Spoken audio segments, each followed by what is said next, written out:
हरे कृष्णा। फाल्गुन मास के कृष्ण पक्ष की एकादशी का नाम आमल की अर्थात रंग भरी एकादशी है। आइए जानते हैं साल 2026 में आमल की एकादशी का व्रत किस दिन रहेगा, एकादशी और द्वादशी तिथि कब से कब तक रहेंगी, कौन कौन से शुभ और अशुभ संयोग इस दिन बनने वाले हैं और एकादशी व्रत का पारण करने का मुहूर्त है वह कब से कब तक रहेगा। मान्यता है कि आमल की एकादशी के दिन भगवान शिव देवी पार्वती जी को विवाह के बाद पहली बार काशी लेकर आए थे और उसी खुशी में शिव भक्त उन्हें आज के दिन गुलाल अर्पित करते हैं। इस दिन भगवान शिव देवी पार्वती जी को अबीर गुलाल अर्पित किया जाता है और भक्त खुशी के साथ अबीर गुलाल उड़ाते हैं, इसलिए इसे रंग भरी एकादशी भी कहते हैं और इसी दिन से होली की औपचारिक शुरुआत भी मानी जाती है।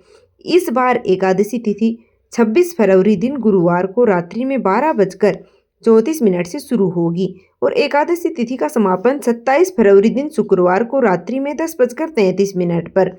क्योंकि शुक्रवार को एकादशी तिथि है, इसलिए इस बार अमल की एकादशी 27 फरवरी दिन शुक्रवार को ही मनाई जाएगी। इसी दिन एकादशी का उपवास है वो रखा जाएगा।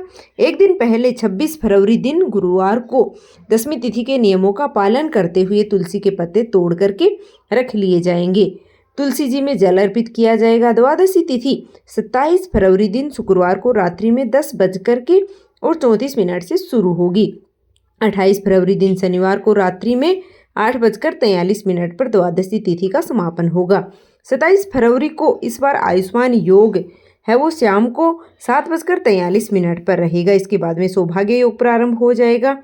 आद्रा नक्षत्र 10:48 तक रहेगा। बाद में पुनर्वसु नक्षत्र प्रारंभ हो जाएगा। वही राहु काल सुबह 10:30 बजे से दोपहर 12 बजे तक रहेगा और द्वादशी तिथि यानी कि 28 फरवरी दिन शनिवार को पुनर्वसु नक्षत्र सुबह 9:34 तक रहेगा। इसके बाद में पुष्य नक्षत्र प्रारंभ हो जाएगा।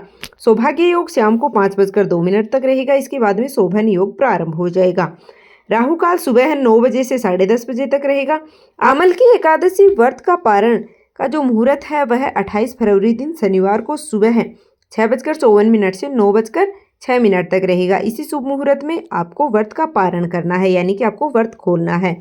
रंग भरी एकादशी का नाम आमल की भी है और आमले को ही आमल की कहते हैं। मान्यता है कि श्री हरि भगवान को आंवला है वो अति प्रिय है, इसलिए आज के दिन विशेष रूप से आंवले के वृक्ष और आंवले के फलों की पूजा की जाती है और भगवान विष्णु के भोग में भी आंवले हैं वो अर्पित किए जाते हैं और दान भी किया जाता है। आज के दिन आंवले का दान करना अत्यंत ही शुभ फल देने वाला माना जाता है। आमल की एकादशी के दिन प्रातःकाल स्नान आदि से निवृत्त होने के बाद घर के मंदिर में या फिर आसपास के देव मंदिर में जाकर दीप प्रज्वलित करें, फिर पूजा करें। यदि उपवास रखना चाहते हो तो उपवास रखने का संकल्प लें और फिर भगवान विष्णु को गंगाजल पंचामृत से अभिषेक कराकर स्नान कराएं और भगवान विष्णु को इस दिन तुलसी दल, तुलसी की मंजरी और पुष्प है वो अर्पित करें। एकादशी के दिन केवल सात्विक वस्तुओं का प्रयोग ही आपको करना चाहिए और इस दिन भगवान शिव तथा देवी पार्वती जी का पूजन करना चाहिए। उन्हें अबीर गुलाल अर्पित करें और भगवान विष्णु को इस दिन आंवले का भोग है वो अवश्य लगाएं। इस दिन भगवान विष्णु के साथ साथ माता लक्ष्मी जी का भी पूजन करना चाहिए।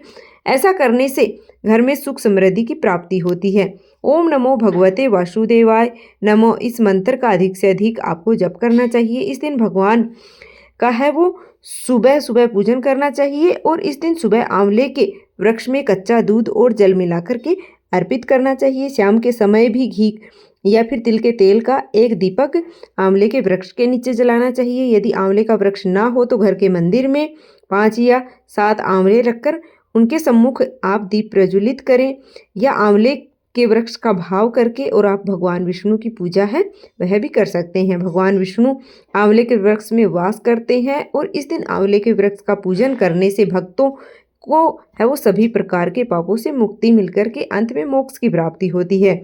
द्वादशी तिथि को शुभ मुहूर्त में भगवान विष्णु का पूजन करके और भगवान को सात्विक चीज़ों का भोग लगाएं और उसी को प्रसाद के रूप में ग्रहण करके अपना उपवास है वो खोलना चाहिए। इस दिन आप अपनी सामर्थ्यता के अनुसार कुछ ना कुछ दान की सामग्री है वो अवश्य दें। यह थी आज की वीडियो। उम्मीद करती हूँ कि आपको वीडियो पसंद आई होगी। अगर जानकारी अच्छी लगी है तो वीडियो को लाइक कर दीजिएगा। चैनल पर नए हो तो सब्सक्राइब करना बिल्कुल भी मत भूलिएगा। मिलते हैं फिर से एक और नई वीडियो के साथ। धन्यवाद।